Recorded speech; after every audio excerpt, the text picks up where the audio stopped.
Hey, good morning. How's everyone doing? Man, what a great welcome. Thank you. Love you too.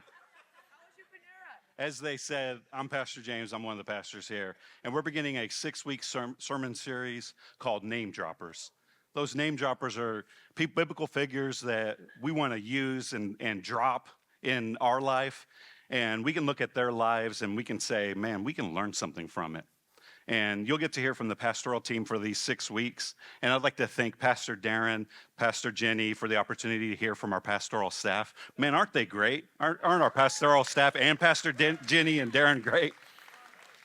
And I'd like to thank you all. You guys make it so easy. As I said before, I'm a reluctant speaker, but you guys make it so easy. You're so encouraging, and I love this church. And let me give you a little church history about this sermon series. I remember starting this in 2017. I actually launched this sermon series back then. And I was preaching, it was July 4th weekend. And believe it or not, we were actually out in the lobby meeting, not in here. We were out in the lobby. And we were doing 3 weeks, not 6 weeks. We've grown as a staff. And aren't you thankful that we're in here as well? And man, it's just amazing. And one cool thing I remember, it was actually Pastor Raphael and Rosa. They were coming back because Camila had just been born, and now she's 7 years old. Man, time flies, and I know they would agree with that as well. And have you heard the phrase, time is a thief? It's a phrase that emphasizes the idea that time, as it progresses, it leads to loss and change, and often in ways that we have no control over, that are inevitable. The change can be good, such as what we've experienced moving in here and growing as a church. As I said, no longer meeting in the lobby and doing 6 weeks instead of 3 weeks because our staff has grown. But the phrase also highlights the transient nature of life and the importance of cherishing those moments that we have, that we can enjoy things one moment at a time, making the most of our time. Does anyone want to make the most of their time? All right. Me too. And so it helps to have those biblical figures that we can actually look up to ensure that we're making the most of the time that we have. And the Bible even highlights those figures in what I like to call the Biblical Hall of Fame, and that's in Hebrews 11. And I put the full scripture on the message notes because I'm not going to cover it. It's long. It's 39 verses, and each week we have the QR code up here so you can access the notes that we have. And those scriptures list biblical heavyweights that made mistakes that we can learn from, and we can learn from things that they did right. And I'm just going to summarize it as I said real quickly, but what I love is the Bible doesn't sugarcoat the people that are included within it. It presents them in an honest way, showing their character, their personality. Man, Paul is listed here, and talk about someone who had a drastic change. He persecuted Christians and sent some to their death. And it's really hard nowadays to relate to that experience. Like, who do we have? That would be like a terrorist becoming a worldwide Christian leader. Think about that. But that's just one story. Abraham is listed in there. He was once a liar. Moses had major anger issues. David had a purity issue and was someone that at the time he was struggling, I couldn't trust with my life or my wife. And I talked about Peter last year. He had anger, abandonment issues. But what did God do with this? He turned their mess into his message. He used every single one of them. And it makes me wonder, man, if God can use them, maybe he can use me. No, I know he can use me. But how do we live that out? How do we start to live that out? And our verse for this sermon series is going to give us the answer, and it's found in Hebrews 12:1. It describes a great cloud of witnesses. Those are those name droppers that aren't here physically, but we can look at to run our race, because we all have our own race to run. And it says, therefore, since we are surrounded by such a great cloud of witnesses, let us throw off everything that hinders and the sin that so easily entangles, and let us run with perseverance the race marked out for us, fixing our eyes on Jesus, the pioneer and perfecter of faith. Many times we don't have a lot of people in our life that we can look up to, because unfortunately the truth is people will fail you. They'll fail you time and time again. Friends will fail you. Teachers will fail you. Your family will fail you. Your kids will fail you. Your spouse will. Welcome to Focus Church, the feel-good church. But what we're going to do is we're going to look at the truth. We're going to look to God and the scriptures, and we're going to share the truth with you. We're going to look at those hard things. We're going to look at the scriptures to help us. How do we respond to when people fail us. Because think about those non-Jesus biblical figures that we just talked about. And why do we have expectations of our own loved ones that they're not going to fail? They're going to fail too, just as people in the Bible failed. So if we face that truth that people will fail us, how do we respond to someone else's failure and not let it affect us? Not mourn for their failure, not just let it affect us and eat us up. And the first time that I personally had to face this situation was the first year of Brene and I's marriage. We were trying to figure out how to live together after we had been living on our own, which is very difficult. We perfected the art of living by ourselves, and then we had to come together. We had to learn how to communicate, how to make a house our home. And while all this is going on, a family member was struggling with substance abuse, mental health issues, and a failed marriage. And we were watching him reach his rock bottom, reach the pit of despair. And he had struggled for so many years, but never at any point in his struggles had he reached out to us for help. And he did. He started doing that just as we're trying to make our house a home, learn how to communicate and those things. And that started to change for him. And as I said, he started making those right choices to improve his situation. And I was at that time going to school to be an addictions counselor, and he reached out, and I'm like, okay, this would be perfect. I could test out on him, and help him. And Brene and I, of course, we prayed about it, and we agreed that we were going to help him and let him sleep on our comfy couch. Things were good for the first few days, but some people know where this is going, because very quickly it spiraled out of control. He wasn't doing what he was supposed to, and he relapsed. But we were invested. We had given him money, we given him a place to stay, but man, it wasn't turning out the way that we had envisioned it. It wasn't turning out the way that we wanted. He wasn't making the choices that we wanted him to make. I was just saying, if he could just do this, and no, he would do something else. And we finally got to a place where we had to put up boundaries, and we had to ask him to leave. But unfortunately, that didn't stop him from continuing to hurt us. He was pulled over, and he didn't have his driver's license on him, but he had my information that he had stolen, and he actually gave the police officer my name, my social security number, my employment information, my home address, and they gave him and me a court date. I did not know this, and all of a sudden there was a court date for me that, of course, I didn't show up for.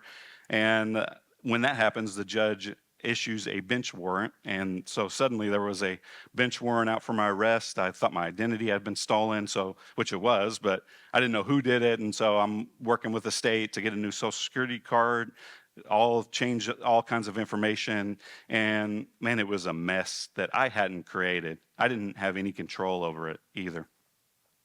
I told him, I told the rest of my family that I had this court date coming up, and he chose to remain silent, not saying that, hey, I did it and let me step up and take care of the situation. Nope, remained silent. My place of employment knew I was facing possible arrest with this situation, and so they gave me some time off to take care of it. But I had a court date, and so I'm going to court, and this family member continues to remain silent. And I was scared. I faced the judge there, and he looked at the ticket, and thank goodness on it had a description of the person. He's much taller than me. He has more hair than me. And so the judge was like, okay. But that still wasn't enough to exonerate me. Maybe the police officer just got that information wrong. And this was back in the mid-2000s, and there was no body cameras or anything, but the police officer had taken a fingerprint of my family member. And so the judge said, hey, let's bring up a forensics expert, CSI, and come up here. And he looked at my finger, and it took him just 1 second, and he said, the glove doesn't fit, you must acquit. They're all silent, they don't get that. But I was thinking, man, they're joking. He's joking, this is my life. What does that mean? And he said, it's not him. It took him 1 second to look at my fingerprint and look at what was on the ticket. Case was dismissed, and I was relieved. But my family member went on to continue to make bad choices and just generally do things to hurt me, hurt Brene, hurt others. And, we would help the best that we could, but it started causing friction between Brene and I, because here we're invested and he's not making the right choice. He's my family member. And I started wondering, man, did I do something wrong? How did I mess this up? Man, has anyone ever been there before? where someone starts to make those wrong choices and you start questioning yourself. Takes the wind out of your Christian sails. I mean, at least for me, it did. It got to a point where, man, I had to make a choice. Do we continue to enable him to make the choices that he's making? Do we sever all ties? Do we turn the other cheek? What kind of boundaries can I set up? Because he wasn't doing just to us. He was doing it to my entire family. And my parents were even looking to us. What do we do? And so I started questioning, what was it that I'm doing wrong? What are things I could do different? And there were three things that I've been later to identify that I needed to stop doing, and three things that I needed to start doing. And I was actually able to find a biblical figure who we can learn from how to do this as well. Because in my situation, my family member wasn't taking any ownership of his poor choices. And he wasn't experiencing the consequences of those choices because we were cleaning up after him. And he was happy to let it continue because, he wasn't experiencing those consequences. And it reminded me of when I see someone walking their dog. And they walk their dog and their dog relieves themselves. And then they come and they carry a bag and they scoop up and they carry the poop. Someone else pooped and I was carrying the bag. And Samuel also faced a similar situation. He was a kingmaker. Man, that's a powerful position. God had appointed Samuel to appoint the next king. Man, kingmaker. Man, that's an amazing responsibility. And we talk about the king very often, but that kingmaker is just as important in those decisions that can reverberate through generations. So Samuel anointed Saul as the leader of the Israelites. And this scripture shows us how he did it. It says, then Samuel took a flask of olive oil, poured it over Saul's head. He kissed Saul and said, I'm doing this because the Lord has appointed you to be ruler over Israel, his special possession. So very important role and very important job. And Samuel went on to tell the people, man, what are the rights and duties of a king? See, he's helping them through this process. He's not just picking the king as a kingmaker. He's helping them through the process. And we'll go on to 1 Samuel 10, 25 through 27. It says, he wrote them these roles and responsibilities on a scroll, placed it before the Lord. So this is getting serious. Then Samuel sent the people home again. When Saul returned to his home at Gibeah, a group of men whose hearts God had touched went with them. But there were some scoundrels who complained, how can this man save us? And they scorned him and refused to bring him gifts. Not everyone was happy with the situation, but then Saul helps beat the Ammonites, and opinions start to change. And it goes on, 1 Samuel 11:11, it says, but before dawn the next morning, Saul arrived, having divided his army into 3 detachments. He launched a surprise attack against the Ammonites and slaughtered them the whole morning. The remnant of their army was so badly scattered that no 2 of them were left together. Then the people exclaimed to Samuel, man, where were those men who said, why should Saul rule over us? Bring them here and we will kill them. But Saul, he's trying to be the better person. No one will be executed, for today the Lord has rescued Israel. Things seem to be going well, right? Samuel actually says, I'm out of here. He's going to give a farewell address, puts his trust in Saul. Man, he's invested in him. And it seems like things are going well, but, many of us know the situation quickly spirals out of control. Saul and the Israelites, they were at war with the Philistines, and the Philistines had so many warriors, the Bible says, as grains of sand on the seashore. Man, that's a lot. And that started to make them tremble. They're starting to get scared. And Samuel had given Saul instructions. He said, wait 7 days, and then I'm going to come back and I'm going to sacrifice a burnt offering. So Samuel's running late, though, and Saul's saying, man, I got to get this going on. I'm trembling with fear, and I'm the leader, I'm the king, and, Samuel's just the king maker. I'm the king.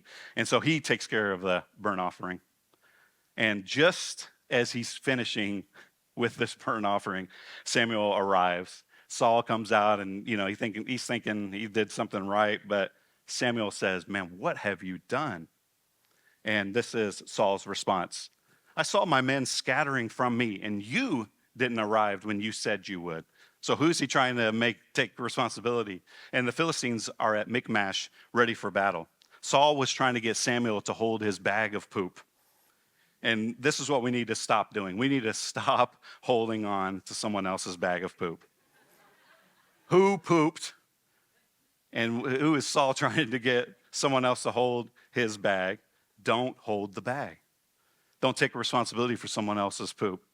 In my situation, I was confused about what I owned versus what my family owned, and Saul was trying to get him to do the same. And I think I'm using poop too much up here, so let's change it up. Stop holding on to someone's sin. Okay, some of you are a little more comfortable there. But don't do both. Samuel continues to lead Saul and directs him. Okay, I've given him direction. He didn't follow the direction. Okay, let me do it again. And it says, one day Samuel said to Saul, "It was the Lord who told me to anoint you as king of his people, Israel. Now listen to this message from the Lord. This is what the lords of heaven's armies have declared. I have decided to settle accounts with Amalek for opposing Israel when they came from Egypt. Now go and completely destroy them. Completely destroy them. Men, women, children, babies, cattle, sheep, goats, camels, and donkeys." And so, this is the instruction. Saul kills them, but he didn't do everything that Samuel had asked. And once again, I'm the king. That's the kingmaker. Okay, I'm going to do my own thing. And so he slaughtered the Amalekites all the way to Shur, east of Egypt, and he captured Agag. So that was the king of the Amaleks, but completely destroyed everyone else. Saul and his men spared Agag's life. This is where the problem. He told him to kill everyone, not spare the king's life of all people. And he also kept the best of the sheep, the goats, the cattle, the fat calves, and the lambs, and everything that appealed to him. So he's doing his own thing. They destroyed only what was worthless and of poor quality. So he spares Agag's life and only destroys what was worthless or poor quality. So he didn't follow those instructions. And man, this devastated Samuel. He's invested in him. He's given him instructions. And it devastated him so much that the Lord said this to Samuel. It says, "I am sorry that I ever made Saul king, for he has not been loyal to me, and he has refused to obey my command." Samuel, and his response was that he was so deeply moved when he heard this that he cried out to the Lord all night. So Saul is making bad choices, but who is up all night crying out to the Lord? It's Samuel. Worse yet, one of the things Samuel tries to do is, hey, I'm going to do he tries to do the right thing. He tries to do what the Lord asked him, what he is asking Saul to do. He said, "Bring King Agag to me."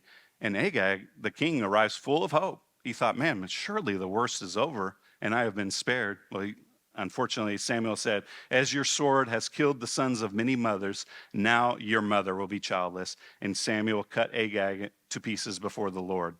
Man, Samuel does what is needed to be done, but it still didn't fix the situation, because Samuel goes home, so does Saul, and this is what happens. He never went to meet with Saul again, but he mourned constantly for him. Has anyone ever been there? We mourned constantly for someone. And the Lord was sorry that he had ever made Saul king of Israel. Samuel was trying to do his best. He's trying to do the right thing. He's trying to do what needed to be done by killing King Agag himself.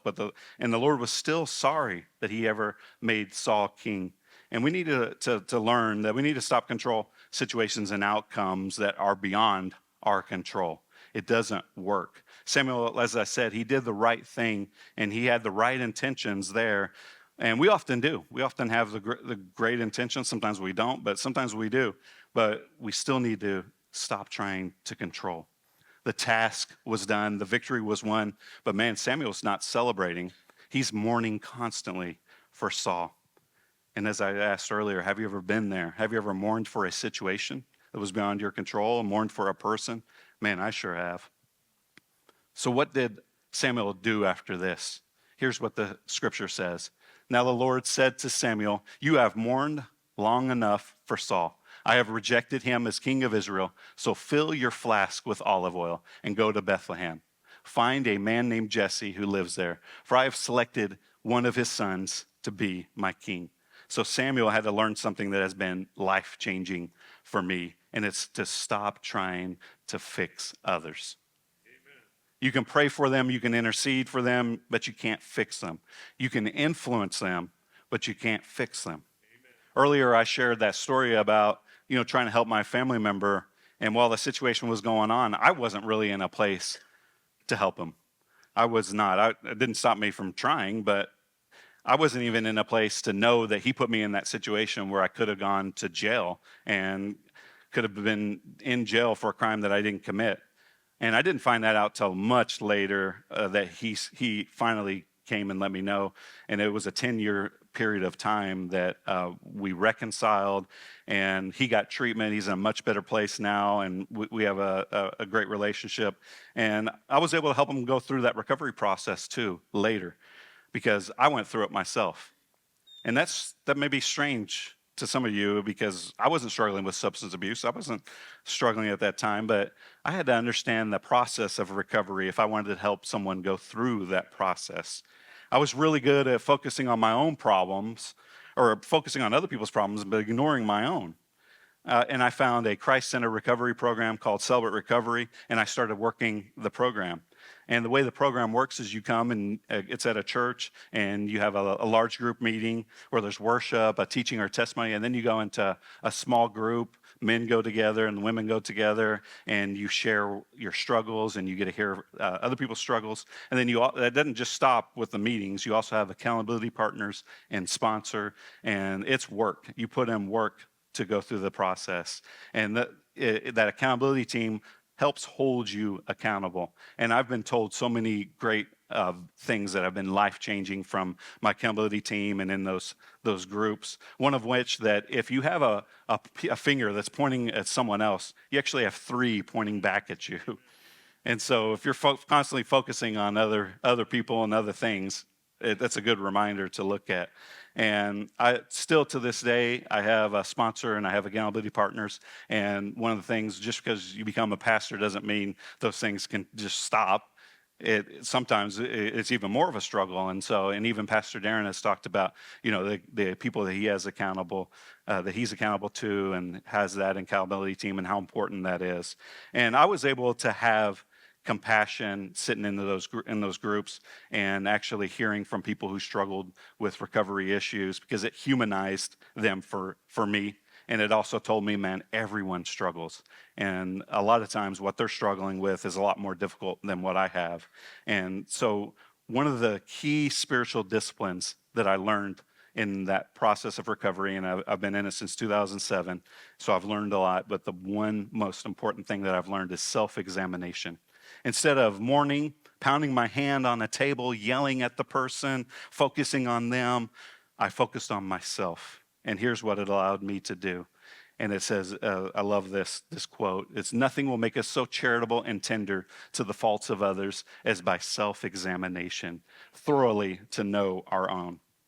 And I'll tell you, self-examination does more for developing our ability to reconcile, our ability to forgive, than any other discipline that I know and I use.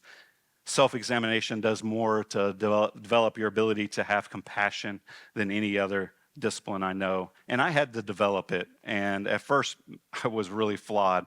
I couldn't trust my own opinion of myself. I was either too easy on myself in some areas, and I was too hard on myself in other areas. And the vision of myself was distorted.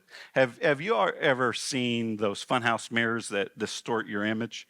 If you haven't, I was playing around with one a long time ago. This wasn't recently, but that was me in a funhouse mirror. It distorts your image, and it makes you look different. And I was always amused at how I appeared in these, but it really wasn't me. I wanted to do a self-examination, and at first I was flawed. And it's like looking at yourself in a funhouse mirror. Last year, my daughter Mahala and we went to an event, and there was this guy advertising himself as a cartoonist, and he would draw a picture of you. And so I said, "Hey, Mahala, let's go sit down." And has anyone ever done that? Okay, well, you guys are about to see. This is what it looked like. I didn't want to pay him after that. I mean, look at that. That's ridiculous. Mahala looks cute, of course, but I haven't even shown, when I got this, I haven't even shown Brene this, because I took it home, I put it in my office, hid it away. So I'm bringing it out just for you guys, and this is her first time seeing it. And I know if you're watching this on video, you aren't going to be able to see it, but if you put a comment on YouTube, I'll consider sharing it with you. I don't know. I don't know. This thing may get locked away again. But we can't trust self-examination. We can't trust how other people view us and see us. We can't trust the ability of other people to evaluate us. We're either too, as I said, we personally are either too easy on ourselves or too hard on ourselves. But how come, and we can't trust others, but how do we develop that ability to do a self-examination? Well, we invite God into it. And anytime that we stop doing something, I said those 3 things that we're going to stop doing, there's things that we're going to have to start doing. So I have 3 things that we need to start doing, and that's all through self-examination. What we're going to do is we're going to start asking God to search us. I'm going to ask him to reveal some things in me that's not like him. I'm going to ask him to do that, examination, evaluate where I'm at. And sometimes when I look myself in the mirror, I don't see myself as deep as God sees me. So we just see the physical things. We just check ourselves in the mirror.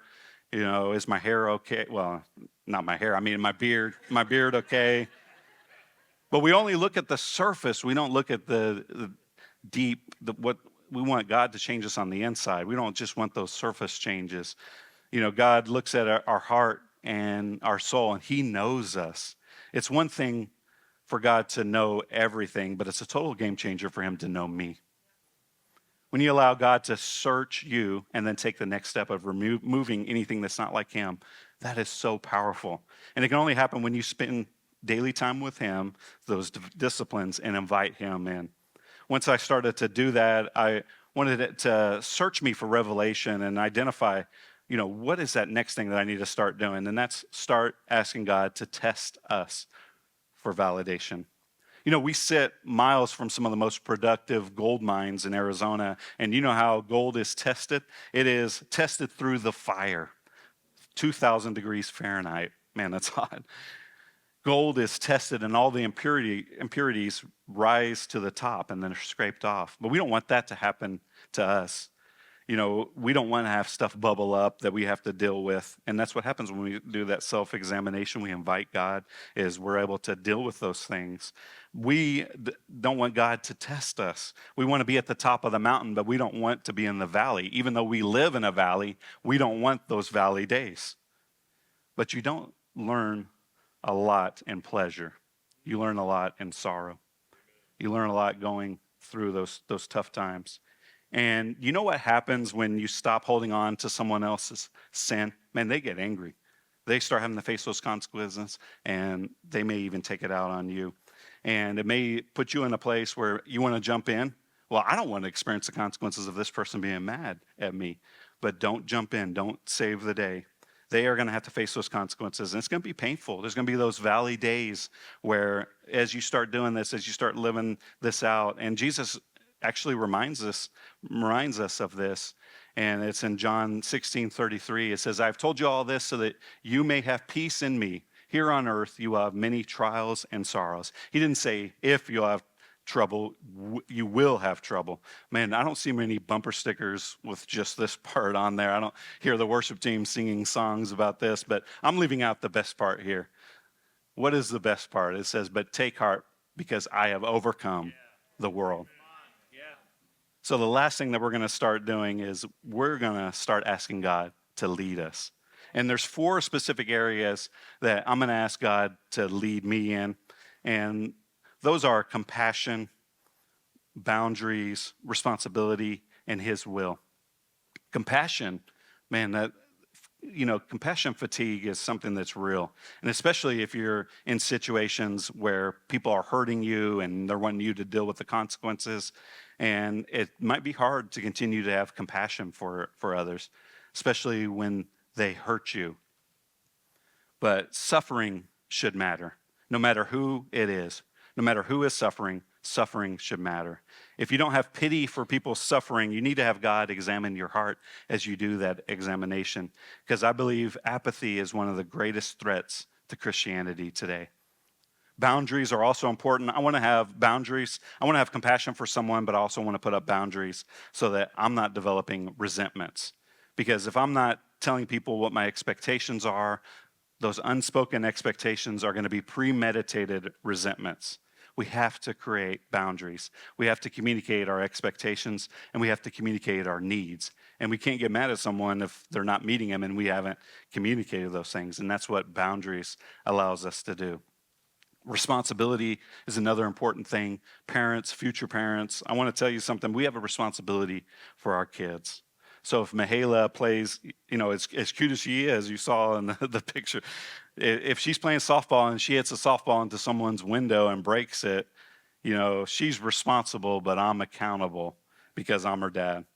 And we as her parents, we're going to lead her through that ability to take responsibility, but there's some level of shared responsibility there.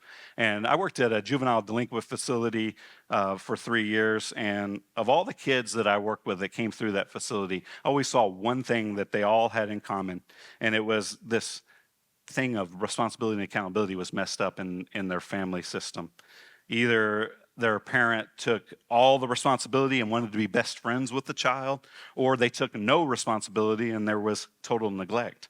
I didn't see a lot of balance. And so they had to learn those things. And yes, emotional students, sometimes as parents, we still need to learn some things, and that's okay. You have to give us grace. But, this is where we all need to end up, though, His will, God's will. I want to leave the results to God and not to me. I'm going to do what God wants me to do, but the rest is up to Him. Because sometimes, I can have that balance, I can do things right, but the other person, they have free will. They can make their own choices, and that's the choice that Samuel was left with. He was asked to leave the results to God. And God said, I'm going to deal with Saul. But I need you to fill your flask with olive oil and keep moving forward, and I'll deal with him. We see Samuel doing that. He actually moved forward, and that decision for him to move forward is something that still affects us today. Because as I said, he was a kingmaker. He was still a kingmaker. Just because the king failed doesn't mean that he was a failure. Aren't you so thankful that the choices that we make don't define us? Just because we may have failed in some areas does not make us a failure. And so the next king that was chosen was David. David was chosen to replace Saul, and Samuel traveled to David, and he let him know, you have been selected, and here's what happened. Such a powerful moment. So as David stood there among his brothers, Samuel took the flask of olive oil that he had brought and anointed David with the oil. And the Spirit of the Lord came powerfully upon David from that day on. Then Samuel returned to Ramah. And I love it that we can go to that biblical hall of fame and we can see that David and Samuel are actually listed together. It says, what more should I say? And this is in the biblical hall of fame. What more should I say? There is not enough to tell of Gideon and Barak and of Samson and Jephthah and of David and of Samuel and of the early preachers. It was because these people had faith and won wars over their other countries. They were good leaders. Man, I want to be a good leader. I want to learn those things. And so there's those things that we're going to stop doing, and there's those things that we're going to start doing. But what about the people in our lives, especially those that are still struggling? Man, what direction, what guidance do we give them? I'm so glad that it's actually in our key verse. It's Hebrews 12, 1 through 2. We're going to go back to it. Therefore, since we are surrounded by such a great cloud of witnesses, let us throw off everything that hinders and the sin that so easily entangles, and let us run with perseverance the race marked out for us. And here it is, fixing our eyes on Jesus, the pioneer and perfecter of faith. It ends with a reminder that we should fix our eyes on Jesus. And that's what we're going to do. We're going to fix our eyes on him. Maybe you've been mourning the choices of someone else. Maybe you have a wayward son or daughter or a friend that is just continuing to make the bad choices. And maybe even some of those are affecting you. Fix your eyes on Jesus. Maybe you have a burden, and as I was talking, you realize, man, I might be that person who is a burden on someone else.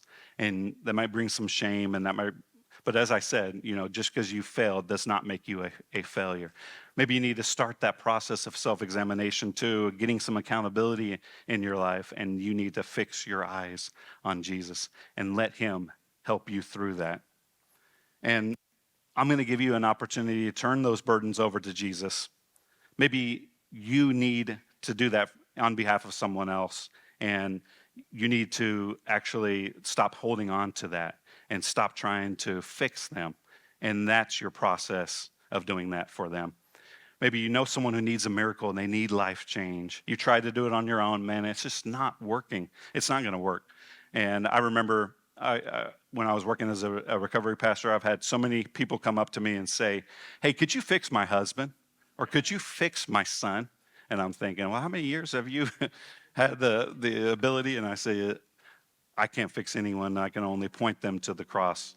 Don't point them to me, point them to the cross. Don't try to have people point to you, point them to the cross. And so that's what we're going to do. We can't be Jesus for someone, but we can point them to the cross. Please stand as we're going to fix our eyes on Jesus together. And how we're going to do that is I'm going to pray a prayer, and I want you to do something maybe a little uncomfortable, maybe a little weird, but it's just for today. And if you can continue to implement this, I'm telling you, it's going to be life-changing. Just close your eyes, hold your hands palm out like this, palm down.